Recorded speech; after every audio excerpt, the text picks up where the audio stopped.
صل على نبينا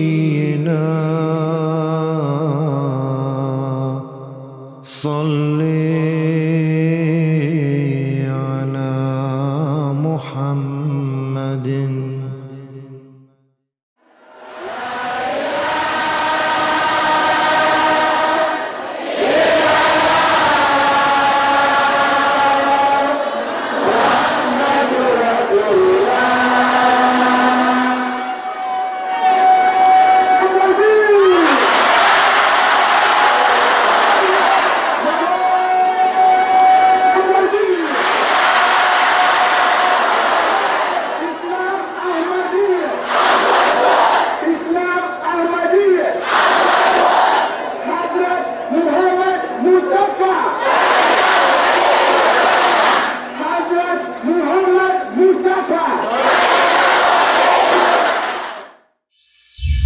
Tahun 2021 menjadi tahun yang bersejarah bagi Jamaah Ahmadiyah di Afrika.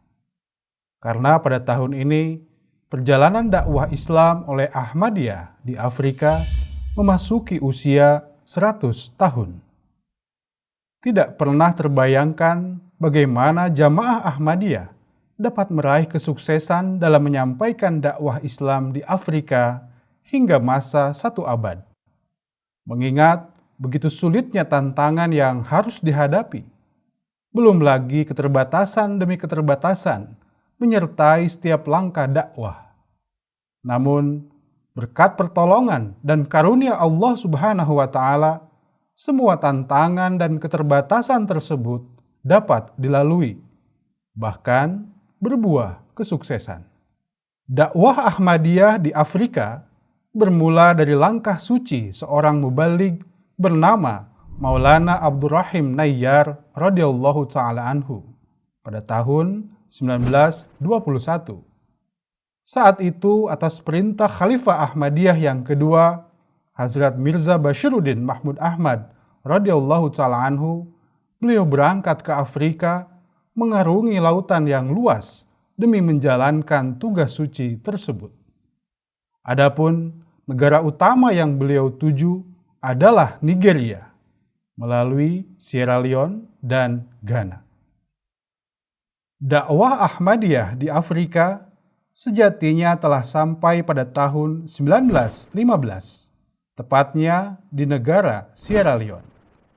Saat itu dakwah berlangsung melalui sarana literatur dan buku-buku Ahmadiyah, dan berkat karunia Allah Subhanahu wa Ta'ala, 1 tahun kemudian telah berbaiat beberapa orang ke dalam Ahmadiyah dan melakukan korespondensi dengan pusat Ahmadiyah di Kadian.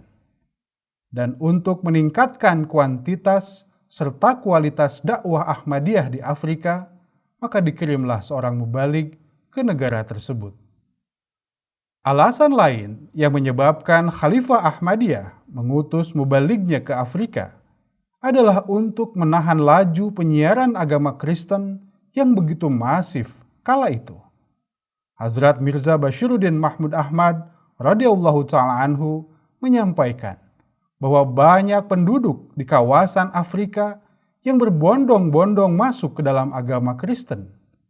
Dan dari tahun ke tahun diperoleh data bahwa persentasenya terus meningkat dengan pesat. Yang mana jika hal ini dibiarkan, maka dalam waktu beberapa tahun saja, penduduk di negara-negara tersebut akan menjadi pemeluk agama Kristen seluruhnya. Dan rupanya memanglah demikian adanya.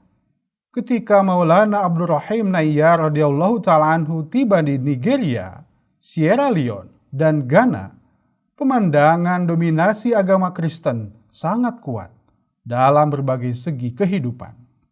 Pengaruh mereka sangat kental, mewarnai aparat pemerintahan, institusi pendidikan, lembaga keuangan, badan perniagaan, kebudayaan, dan lain-lain. Adapun di sisi lain, pengaruh agama Islam sangatlah kecil. Masjid sangat sedikit jumlahnya. Kalaupun ada, maka bangunannya nampak tidak terawat dengan baik. Naasnya, sesama umat Islam kerap berselisih terkait masalah-masalah yang kecil hingga masalah yang besar. Dan hal yang paling menyedihkan adalah ketertinggalan kaum muslimin dalam berbagai bidang kehidupan menyebabkan umat Islam di Afrika menderita banyak kerugian.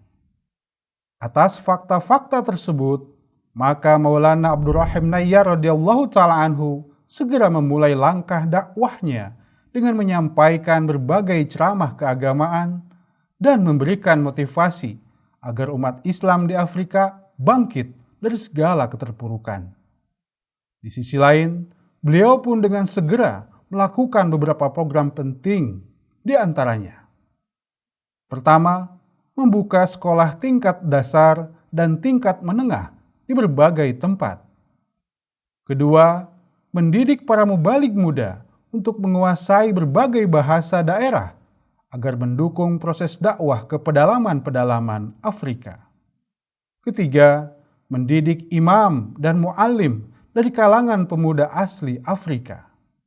Keempat, mendirikan pusat-pusat dakwah di ibu kota. Langkah-langkah strategis ini rupanya membuahkan hasil yang sangat luar biasa. Dalam waktu yang singkat saja, semangat keislaman meningkat dengan sangat signifikan. Simbol dan bendera agama Islam pun kembali berkibar dengan gagahnya. Pengaruh agama Islam pun kembali bangkit, bahkan kini berhasil memberikan kebermanfaatan yang luas bagi masyarakat Afrika. Sehingga tidak mengagetkan jika dalam waktu beberapa tahun saja, puluhan bahkan ratusan ribu penduduk Afrika berbondong-bondong masuk ke dalam agama Islam melalui Ahmadiyah. Keberhasilan di masa awal tersebut akhirnya menjadi pondasi bagi kemajuan dakwah Ahmadiyah di Afrika saat ini. Kemajuan yang bukan hanya menyentuh pemikiran mereka saja, namun juga jiwa dan raga mereka. Kaum Muslim Ahmadi di Afrika saat ini telah bertransformasi menjadi kekuatan Muslim dunia yang istimewa. Selain berjihad menyebarkan ajaran tauhid ilahi, mereka pun menjadi pengkhidmat kemanusiaan di bidang pendidikan, kesehatan, politik, ekonomi, teknologi, dan lain-lain. Atas kemajuan demi kemajuan ini, Khalifah Ahmadiyah yang kelima, Hazrat Mirza Masroor Ahmad Ayyadahullah Ta'ala binasril aziz, memberikan nasihat kepada para Ahmadi di Afrika, khususnya di Sierra Leone, yang tengah merayakan perjalanan 1 abad perjuangan dakwahnya. Hazrat Khalifah bersabda, "Selama ini, Ahmadiyah di Sierra Leone telah menorehkan kemajuan yang luar biasa di segala bidang. Meski demikian, kalian masih memiliki perjalanan yang panjang dan tentunya banyak hal yang harus diselesaikan. Dengan menyampaikan ajaran Islam yang benar, kalian pun harus menciptakan kesadaran di antara mereka bahwa sangat penting bagi umat manusia untuk selalu menjalin hubungan yang dekat dengan Allah Subhanahu wa Ta'ala. Umat manusia harus mengakui bahwa Allah Subhanahu wa Ta'ala sebagai pencipta mereka. Kemudian mereka harus bergegas memenuhi hak-hak Allah Ta'ala. Dan inilah tujuan kedatangan Hazrat Masih Maud alaihissalam yang kedatangannya telah dinubuatkan oleh Rasulullah Sallallahu Alaihi Wasallam. Sekarang, setelah 100 tahun pertama dilewati, kalian harus terus mengabdikan diri untuk berjuang dalam pengkhidmatan terhadap Islam dan Ahmadiyah dengan semangat, totalitas, dan dedikasi yang tinggi.